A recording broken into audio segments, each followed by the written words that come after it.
Welcome to another episode of the brand called You, a podcast and podcast show that brings you leadership lessons, knowledge, experience, and wisdom from thousands of successful individuals from around the world. I'm your host, Ashutosh Garg, and today I'm delighted to welcome a senior and accomplished professional from New Delhi, India, Mr. Navyug Mohnot. Navyug, welcome to the show. Hey, hi, Ashutosh, and glad to be here. Thank you. Thank you. Navyug is the Chief Executive Officer of QAI, which is a global leader in process improvement and quality consulting.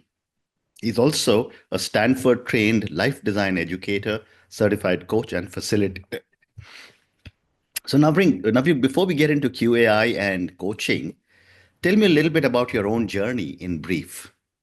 Yeah, right, Ashutosh. I'll rewind back many years. Let's start with engineering. I was at IIT. I was there because you know what, how it was in those days. Mom, dad, aunt, uncle all said, go there, and I went there and didn't, it was good. It was the best experience of my life, but the subject matter didn't really light me up. But if I look back, it's been the most amazing few years of my life. Hmm. Having said that, so at the end of IT, I was at a crossroads whether to, go. What really called me was the arts and film and everything else. But again, social narratives and you go with the flow. And I ended up in USA like a lot of my friends did. 40 out of 50 were in US. The next thing we knew it. However, I decided to go and pursue a PhD in the business school as opposed to a master's in engineering. And that was another amazing experience. And working with Professor Chaim Mendelssohn. And, we were working on a new area called information systems economics. And then I decided to come back and found a company called QAI, Mhm. and they were in the process consulting and quality management space for IT. Now, 30 years ago, India wasn't a big deal in IT, but the whole epiphany was that if it is something that really made for India, and we must, it's an industry waiting to happen, and it would grow on the bedrock of great processes and Mhm. quality. Mhm. So once set up QAI, it's been a long haul. It's been a wonderful ride. We started doing stuff when there were a few companies in India. And the challenge, I remember, N. Vittal, who was Secretary, Department of Electronics, said, "Oh, I have a challenge for the whole industry. You have to do $400 million in the next 4 years for the whole industry." Look at where we are today, hundreds of billions of dollars of Mhm. exports. So it's been a great ride. And then, one thing led to another. We set up in China, Singapore, UK, did an acquisition, acquired our parent company back, and blah, blah, blah, blah. Hmm. And then slowly Wonderful. got into design innovation and Yeah. designing your life. Thank you. So let's talk a little bit about QAI. What was the initial vision behind founding QAI, and how has this transformed over the years? Right. So, Ashutosh, the penny drop moment was when I was looking at ideas and to come back and what Mhm. I would do here, and like I said, the whole feeling of IT and that whole space was going to become very interesting, and my PhD research was in that area as well, Mhm. information systems economics. But the QAI, as opposed to being one more software company, and I always tell this anecdote about, you can get into something because there is a lot of demand Mhm. and no and everyone's doing it, or you can get into something because no one is doing it and you can have all the demand for yourself. So we were the California Gold Rush pots and pans company. We weren't panning for gold, but QAI was providing the pots and pans Mhm. for the people who are panning for gold, Mhm. i.e., the Infosys of the world. Mhm. So we decided to be not another software company or a IT company, but the pots and pans company. And that was the vision. Okay. Now, the second part of your question is how did that evolve over the years? Mhm.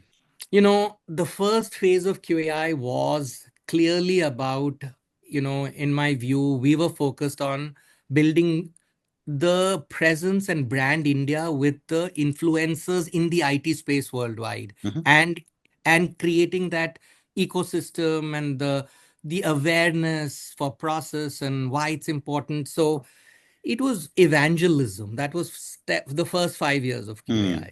And we had conferences, we would get people together. Guess what? Over the 5, 7 initial years of QAI, we as QAI invited 100 American and European quote unquote gurus or guests to Hmm. come and lecture in India. Right. And the industry would learn and take it up and lap it up, and we would take them to Infosys and to TCS. And but the good thing was they would go back and write articles as well. Hmm. And they were the gurus of the space. Hmm. So the first 5 years was really, as a tagline used to say, facilitating India's global leadership in software. Hmm. The next, I would say, 25 years has been around organizational improvement and thriving organizations, Hmm. which then and the next, right now, what my mission really is, or I'm really excited by, is thriving individuals. And Hmm. that's where designing your life comes in. Hmm. So it's evolved, and it's been a journey for me. So I'm in the very focused on the thriving individuals while QAI and everything still runs, Sure. and it's Yeah, about I thriving understand. organizations. And what would you say are some of the key philosophies to Yeah. which you would credit the success of QAI? Yeah. Hmm. It's not one thing, and it's not one day, one person, or one moment. Hmm. Having said that, if I had to look back and say, one thing that's really worked for us, both Hmm. me personally and as a company, is what I call the and philosophy. Hmm. So we would look for people who are extremely, competent, and they would also like to have fun. Hmm. As a company, we would be extremely, focused on value, and we would do just anything without worrying about what it means for us, but it Hmm. does for the customer. Hmm. We would look for people who had a 30,000 feet Hmm. perspective and could toggle the next moment to the ground realities. Hmm. We would look for people who are extremely passionate and yet dispassionate, in a very magical way.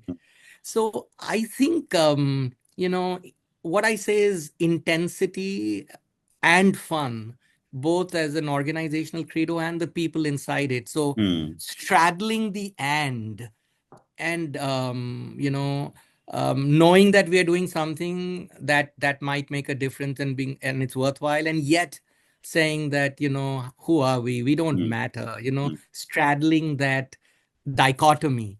And Right. I think that's really worked at a company level, at a personal level, at the people level. Hmm. Well said.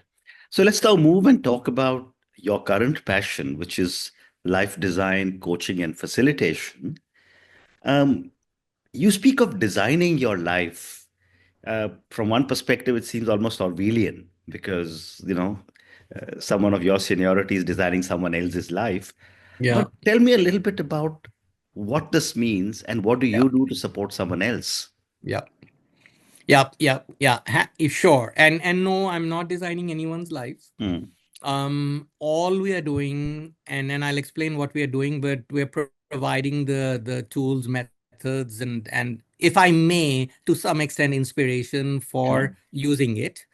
A, because it's worked for me, but B, also because this has been tried, tested, and validated at Stanford University. 15 years ago it started, and Hmm. hundreds of universities and individuals outside have used it and validated. Hmm. It resonates with me, and I said, it's worked and served me well, and therefore I must share this with the rest. And that's Hmm. how I got working with Stanford, and that's how we engaged, and that's what we're doing now. Hmm. So it comes, that's the origin story. Bill Burnett and Dave were our, design professors in Stanford, and they sat down and they said, hey, how, we're using all these amazing principles, tools, methods, tenets for great product design, service design, whatever design. how about we repurpose and see how this could be used for life design by individuals? So that's the genesis. Yeah. Now, and we provide the tools and the, and some amount of reflections, or Mm, encourage people to, so they can do their own. And mm, everyone has a different life and a sure. different life design and a different journey, and there's nothing prescriptive about it. It's a framework. Right. Now, what do we do here, or what's the philosophy or the essence of designing your life? Mm, And is that, can you live life a little bit more intentionally? mm, So, a life by design and not by default. mm, Now, we all know that not everything's in our control, mm, and yet we can design. mm, And yet we can have strategies and ways to help in our happiness and flourishing in our well-being. And so it's again this dichotomy, and we can argue that there is no free will, and we're in the matrix, and there's karma, and there's everything else. And yet, on an everyday basis, we do take decisions. We are intentional to a large extent. Without putting a label, are we not already life designers? Look at the choices I've made in my life, you've made, and everyone else has made. mhm. These are design choices in the face of ambiguity, in the face of empathy for self, and trying to build a better life for us and our family and our society and our Right. nation, and blah, blah, blah, blah, blah. Right. Right. So, how can we be more intentional? Right. And that's at the essence of it. So, a Okay. life by design and not by default Hmm. is a one line And could you explanation. could you, for my viewers and listeners, give me an example of Yeah. someone who's benefited from Yeah. design, from their life getting designed? Yeah. And I don't want any names, of course. Sure, sure, sure. I understand. No, several, Ashutosh, it's been amazing. Now, I'll give you at all levels. So I'm teaching this, let's say, at Ashoka University, and these are kids who are bright and intense and wonderful, and they are, at that crossroads of moving out into the real world. And Mhm. given the choices on social media and everything else, Yeah. they are stressed. So, and I'll give you different outcomes for different people, Okay. or personas. So for them, they are just, um, after all the reflections and exercises and going through life design, they're just better self-aware. Hmm. They are still not sure what they're going to do, but they don't have the feeling of stress and angst. And they are suddenly feeling empowered that they'll figure it out as they move along. And it's perfectly okay to not have all the answers. So I get, and we measure this also. We get a lot of that feedback from them, that Okay. we're feeling more upbeat and we're feeling more empowered. And we know that, and it's okay not to have answers and know where you're going right Right. yet. Hmm. And life is a journey and an adventure. And now we embrace that. Hmm. So that is for a bunch of students. Let's take someone in the 20s. Here was a person who was working in one of these audit firms, wasn't really very happy going in and doing an audit, and really wants to do something more purposeful in Hmm. life, right? And to make a difference, and had a lot of angst. Now, once went through the whole coaching and the whole life design process, guess what?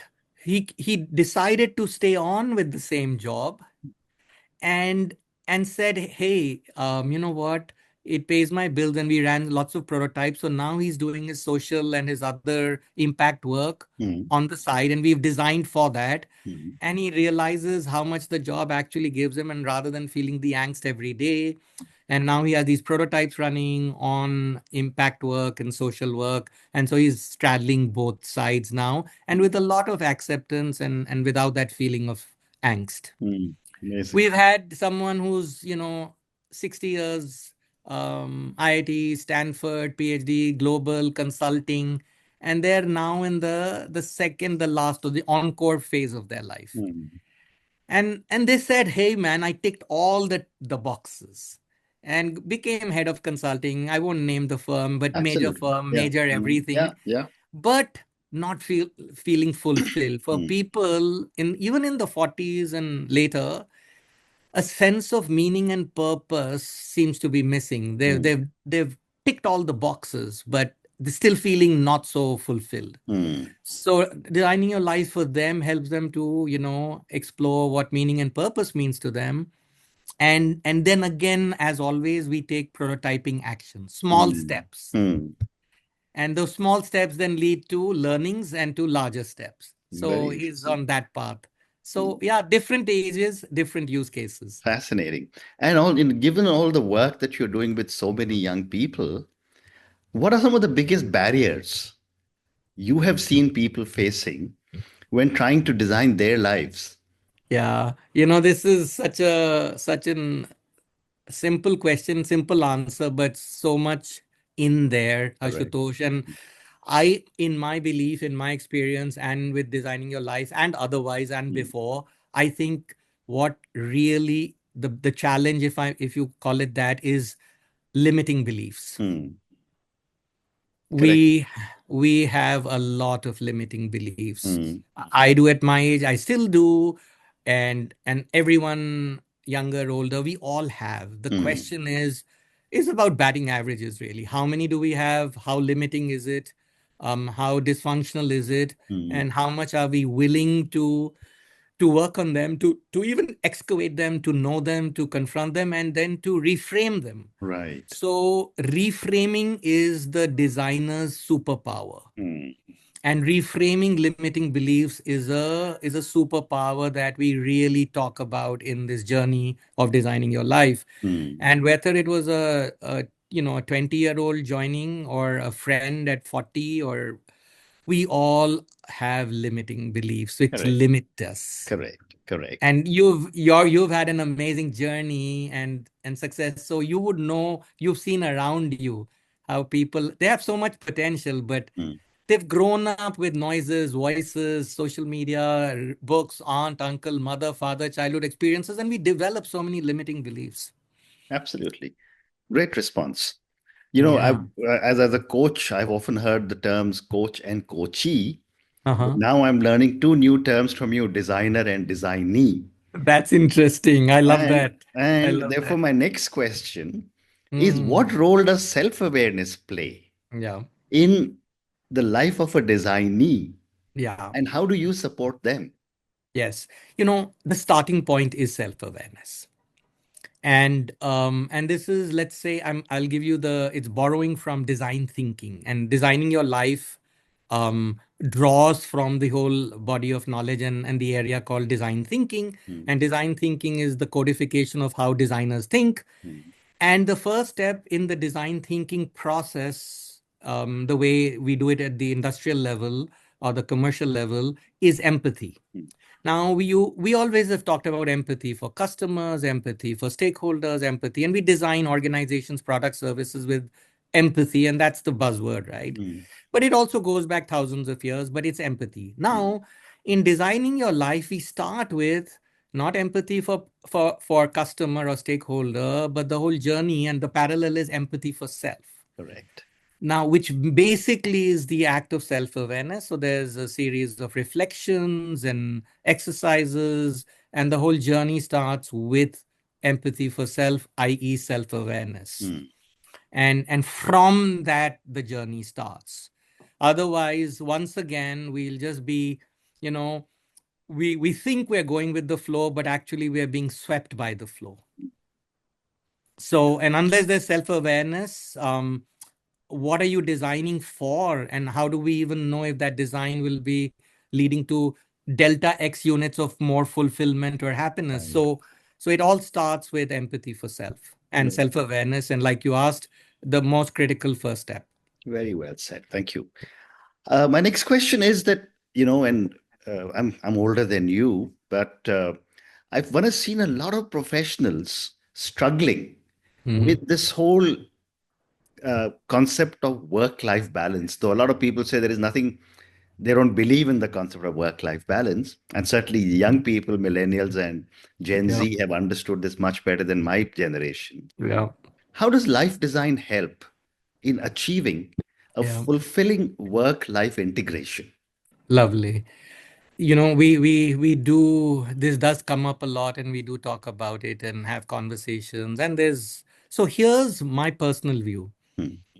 A, in some sense, it's not about balance, Hmm. because balance in some sense is a zero sum game. This, if your work goes up, your life quality goes down, and vice versa. So firstly, we say forget this zero sum or this balance kind of a thinking. Hmm.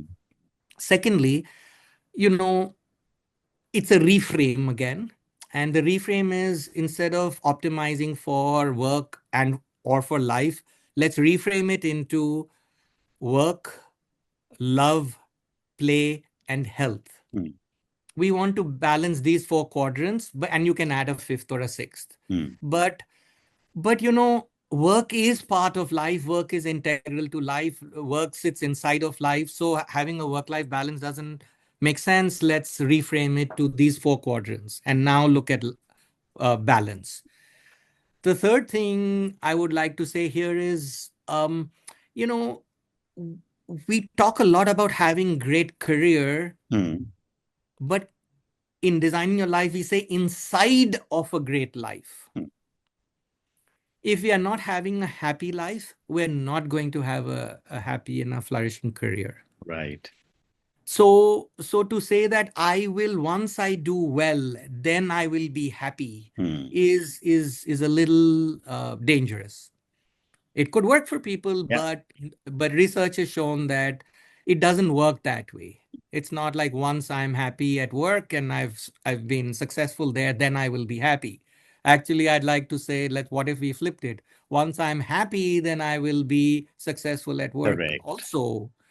And so if we start the whole journey from the other side, and that is, how do we be flourishing in life, so that we can also be flourishing at work, Hmm. and so that that feeds back into life, and the dance continues. Hmm. So it's where you start from and how you see it.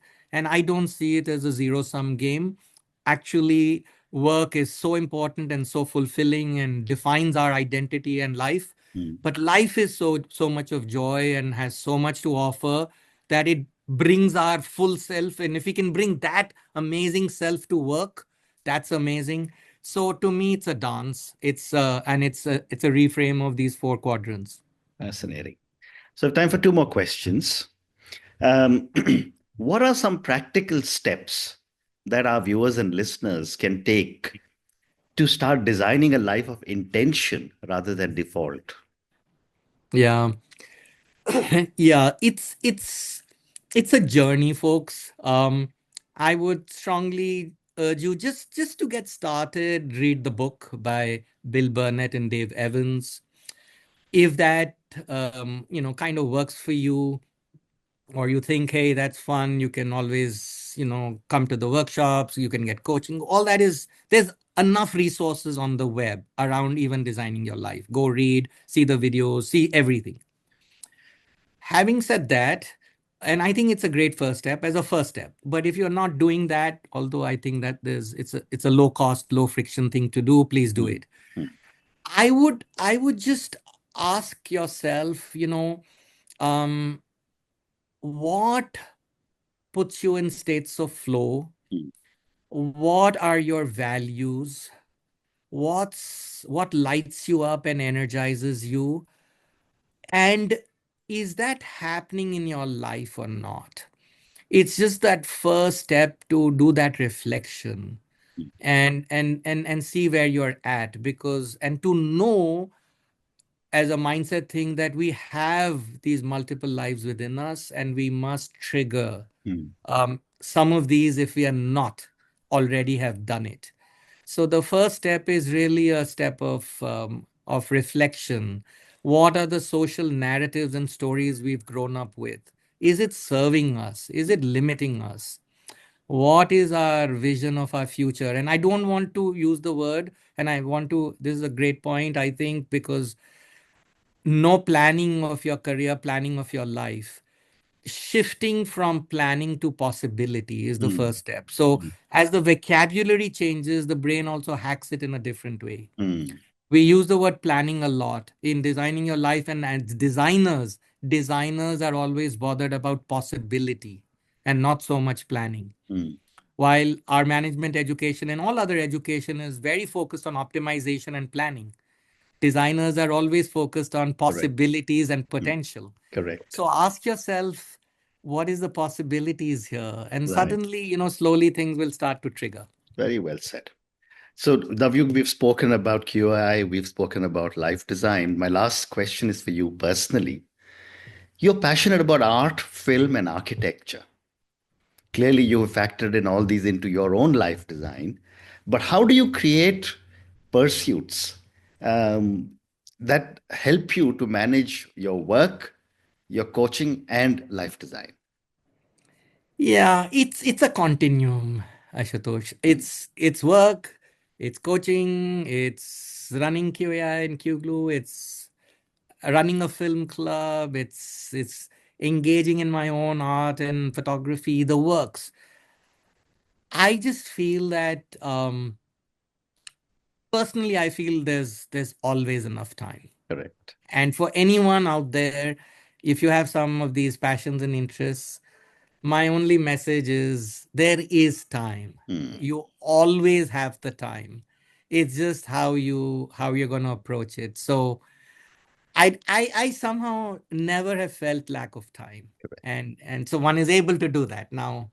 Now we can unpack that with, every person can unpack it and figure things out, but it starts with there is enough time, um, in large measure. And I'm not saying it literally, but as a concept, as a mindset.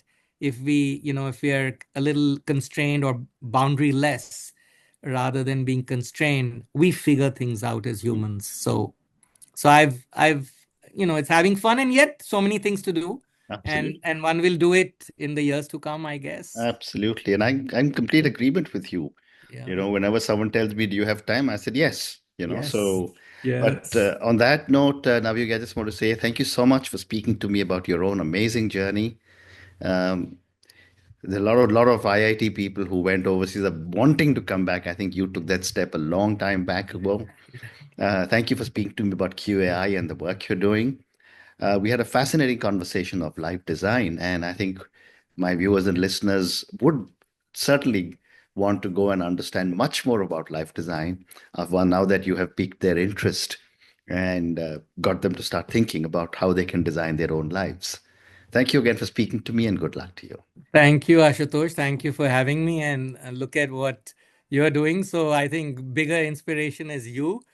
For all your viewers. You've been a consummate life designer, and anyone following you can see that. And I wish the same to everyone. Do what you really love to do, and it can be designed. Absolutely. Thank you. Thank you for listening to the Brand Called You videocast and podcast, a platform that brings you knowledge, experience, and wisdom of hundreds of successful individuals from around the world.